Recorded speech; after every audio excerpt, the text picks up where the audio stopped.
Sa mas pinaigting na kampanya kontra iligal na droga, nasamsam sa magkasunod na buy-bust operation ang halos na 600,000 pisong halaga ng shabu mula sa 2 sospek sa Aringay, La Union.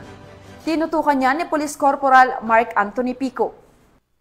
Ang pinaigting na kampanya ng Police Regional Office 1 laban sa iligal na droga matapos ang matagumpay na operasyon na nagresulta sa pagkakaresto ng 2 drug personality at pagkakakumpiska ng 85 gramo ng shabu na may tinatayang halagang 578,000 piso sa Aringay, La Union. Ang unang operasyon ay isinagawa bandang alas 2:50 ng hapon sa Barangay Poblasyon, Aringay, sa pakikipagtulungan ng mga tauhan ng Aringay Municipal Police Station, RID Pro 1, LUPIU, LUPDEU at MLET Aringay, katuwang ang PIDEA RO1. Naaresto sa buy-bust operation ng isang 37 taong gulang, isang laborer mula sa lungsod ng San Fernando, La Union.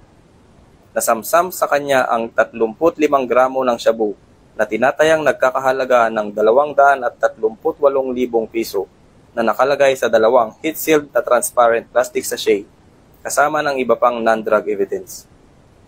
Sa isinagawang follow-up operation, bandang alas 11:25 ng gabi, sa parehong araw, naaresto naman ang isang high-value individual, isang 29 na taong gulang na lalaki mula Rosario, La Union, sa Barangay San Benito Norte, Aringay.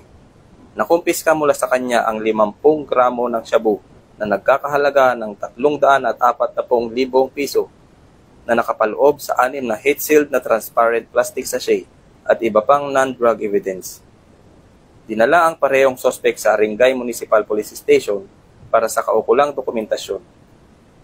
Ang imbentaryo at pagmamarka ng mga na-recover na ebidensya ay isinagawa sa mismong lugar ng operasyon sa harap ng mga sospek at mga itinalagang saksi alinsunod sa batas.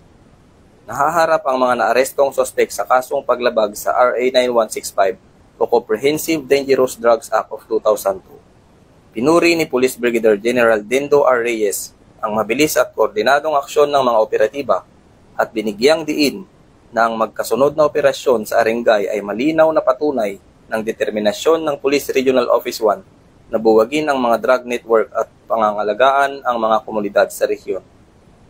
Ang tagumpay na ito ay patunay na ang kapulisan ng Region 1 ay maaasahan, malalapitan at mapagkakatiwalaan. Mula dito sa Ilocos Region, ako ang inyong PNN correspondent, Police Corporal Mark Anthony Pico, alagad ng batas, tagataguyod ng Balitang Pulis.